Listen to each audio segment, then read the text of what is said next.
बिस्मिल्लाहिर्रहमानिर्रहीम। अस्सलाम वालेकुम dear students, I hope you all are fine. Previous lecture में हम लोगों ने चैप्टर नंबर 6 के क्वेश्चन आंसर्स कंप्लीट किए थे।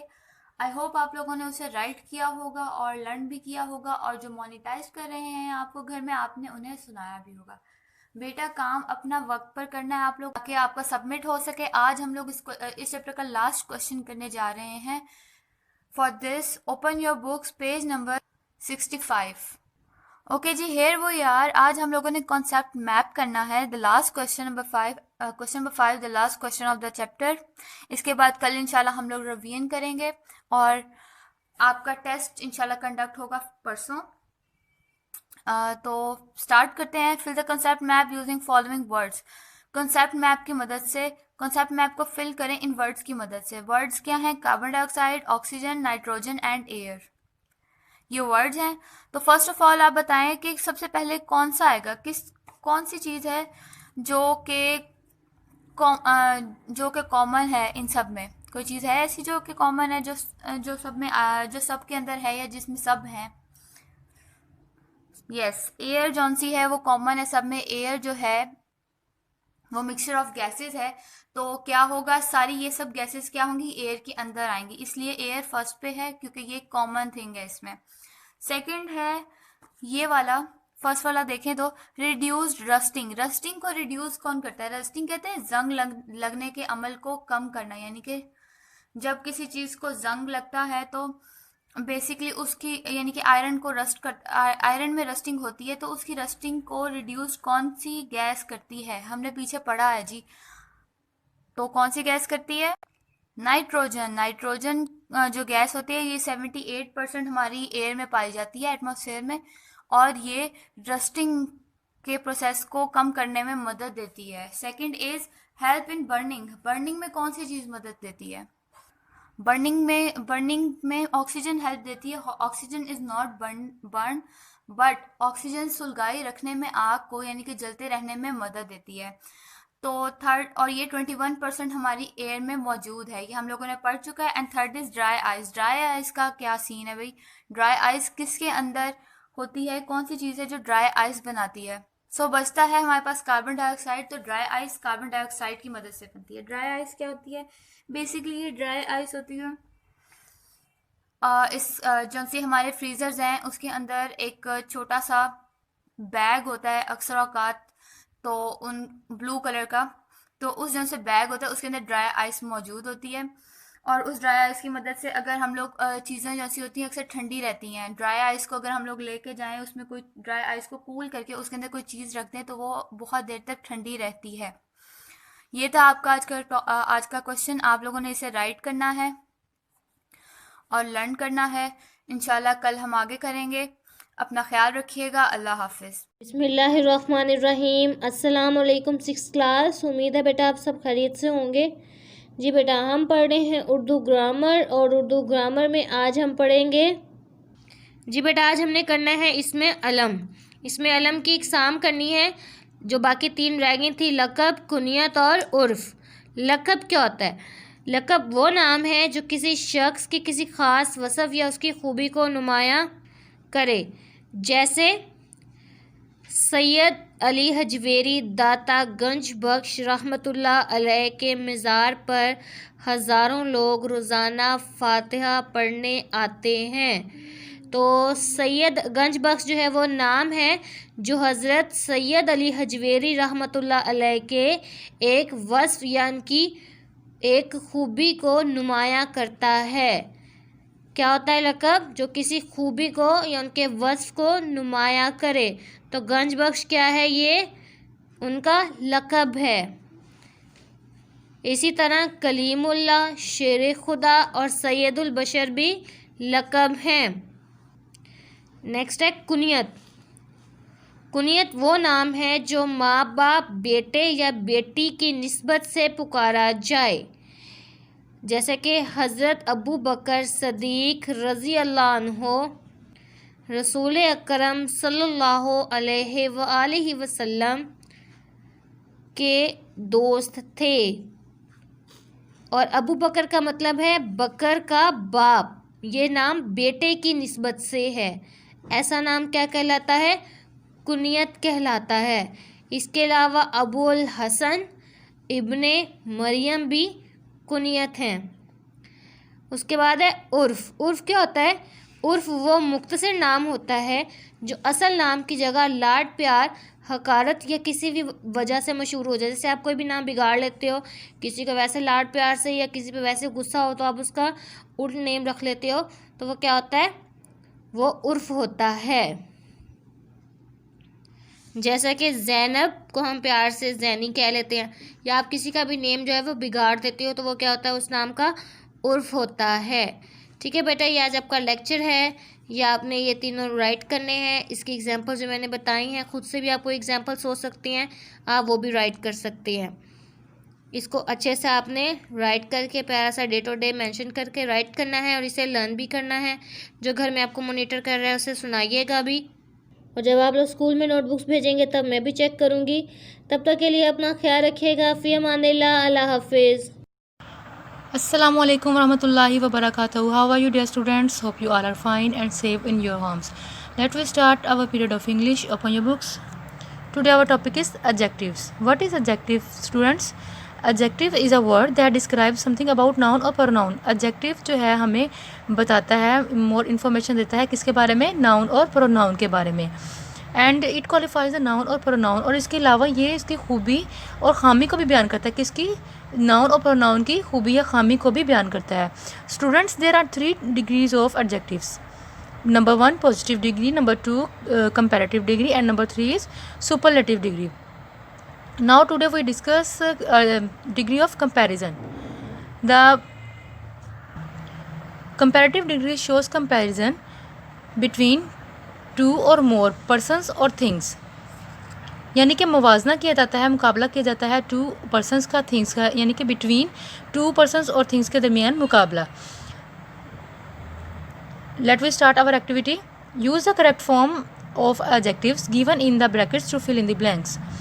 Danish is better than Anam in math but Iraj is the dash of all 3।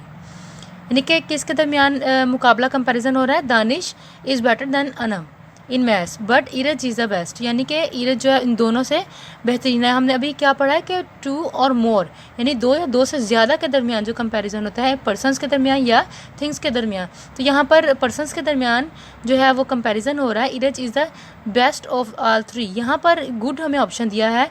इसकी जो करेक्ट एडजेक्टिव्स हैं वो है best. So right here best. Number 2 is of the 30 children in the class Amjad is dash. Tall की जो correct adjective है वो है टॉलेस्ट। टॉलेस्ट, सो राइट है टॉलेस्ट। नंबर 3 माहिरा।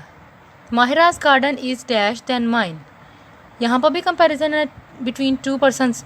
सो यहाँ पर या लास्ट हमें दी हुई है ऑप्शन में, लार्ज हमें दिया है ऑप्शन में। लार्ज का जो करेक्ट एडजेक्टिव है वो क्या है? Larger. And the next is every girl wore a colored dress but her dress was dash then that of the others. यहाँ क्या राइट करेंगे? कलरफुल का correct adjective more colourful. And the 5 is it is difficult to find who is the dash in the whole class. Option is intelligent and the correct adjective is most intelligent. And the 6 is he is dash than any one else I have met. Option is careless and the correct adjective is more careless. Number 7 is I find the yellow dress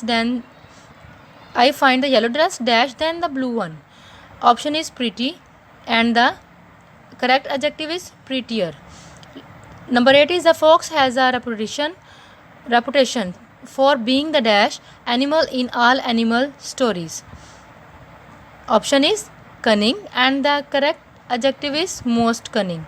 The 9 option is the more badly you behave the dash your reputation will be dash means bad. Bad का जो correct adjective है वो क्या use करेंगे? Worse. Last is I find field hockey dash than ice hockey. Option is interesting and the correct adjective is more interesting. So students, आपने इनको learn भी करना है और अपनी बुक पे फिल भी करना है। Our period is over. फी अमानिल्लाह students. Bismillahirrahmanirrahim. Assalamu alaikum dear students. I hope you all will be fine, safe and sound at your homes. आज हम ऑब्जेक्टिव एक्सरसाइज 7 सॉल्व करेंगे। इसमें हमारे पास जो क्वेश्चन नंबर 2 है वो क्या दिया हुआ है? 1/100 means percent and is denoted by. तो परसेंट को हम किससे डिनोट करते हैं? ये जो हमारे पास साइन होता है ये किसका होता है? परसेंट का। इस तरह नेक्स्ट है the price that we pay to purchase a thing is called. वो अमाउंट जो कि हम कोई भी चीज़ ख़रीदने के लिए पे करते हैं क्या कहलाती है? Cost price. वो हमारे पास क्या कहलाती है? Cost price. इसी तरह नेक्स्ट है हमारे पास profit percentage is equal to percentage by cost price, और कॉस्ट प्राइस को हम सीपी से डिनोट करते हैं, मल्टीप्लाई बाय 100। इसी तरह नेक्स्ट हमारे पास है to change a percentage into a decimal first we convert it into. तो हम सबसे पहले इसको किस में कन्वर्ट करते हैं? फ्रैक्शन में।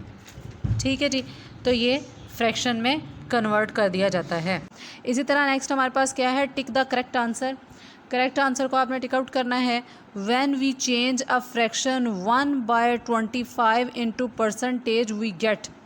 मैं आपको जस्ट आंसर बताऊंगी, इसका सलूशन आपने खुद करना है और उसके थ्रू आपने ये देखना है कि जो आंसर बताया गया है वो ठीक है या नहीं है, किस तरह से। ठीक है, तो 1/25 को जब परसेंटेज में कन्वर्ट करेंगे तो इसका आंसर हमारे पास क्या आएगा?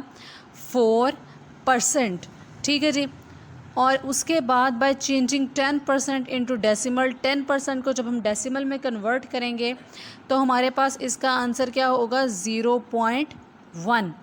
ठीक है जी, अब नेक्स्ट है 1% ऑफ 1000 मीन, यानी कि 1000 का 1% हिस्सा जो है वो क्या है हमारे पास? 1% ऑफ 1000 मीन्स इसका हमारे पास क्या मतलब है कि ये हमारे पास 30% है। ठीक है जी, सॉरी, ये हमारे पास क्या है? इसका आंसर 10। इसका आंसर हमारे पास है जी 10। ठीक है, इस तरह नेक्स्ट है दिया हुआ द कलर्ड पार्ट ऑफ।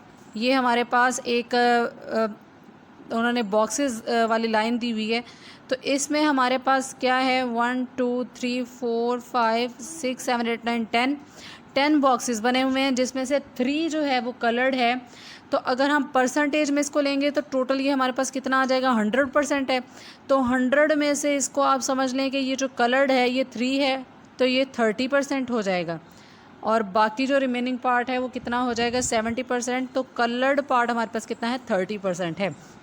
इसी तरह नेक्स्ट है प्रॉफिट और loss is calculated as the percentage of the.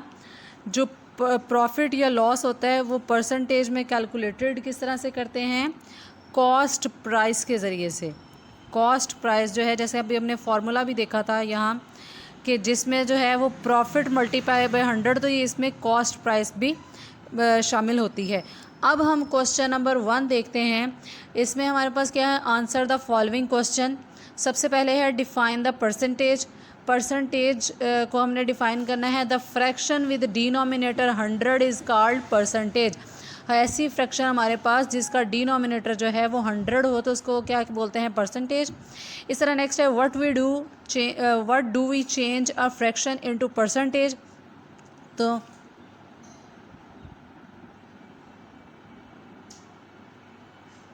अब जो है इसमें दिया हुआ है the fraction with what do we change a fraction, तो इसमें आ जाएगा हमारे पास हम मल्टीप्लाई द फ्रैक्शन विद 100%। जो हमारे पास फ्रैक्शन है उसको क्या करेंगे? मल्टीप्लाई करेंगे किससे? 100% से। इस तरह नेक्स्ट है right the formula for finding the profit. Profit find करने के लिए जो फार्मूला हमारे पास होता है वो क्या आता है? Profit is equal to sale price minus cost price. यानी कि जो सेल प्राइस होती है उसमें से माइनस हम किसको कर देते हैं? कॉस्ट प्राइस को। इसी तरह अब नेक्स्ट है हमारे पास what is meant by percent. Percent का क्या मतलब होता है? आउट ऑफ 100, यानी कि 100 में से कोई भी जो हमें परसेंटेज दे दी जाती है उसको हम फाइंड आउट करते हैं। इस तरह नेक्स्ट है what is the formula for finding a discount. Discount को फाइंड करने के लिए हमारे पास क्या फार्मूला होता है? Discount is equal to market price minus sale price. ठीक है जी स्टूडेंट्स, ये आज हमने रिव्यू एक्सरसाइज 7 सॉल्व की है। अब आपने इसको जो आपके क्वेश्चन आंसर है इनको अच्छे से याद करना है, और जो MCQs हैं वो सारे आपने खुद से सॉल्व करने हैं और ख़ुद से उसके आंसर्स देखने हैं। और फिलिंग द ब्लैंक्स जो हैं इनको भी आपने जो सॉल्व करने वाली हैं उनको सॉल्व कीजिएगा और जो याद करने वाली हैं उनको अच्छे से याद कीजिएगा। ठीक है जी, अल्लाह पाक आपके लिए आसानियाँ पैदा फरमाए। फ़ी अमान अल्लाह।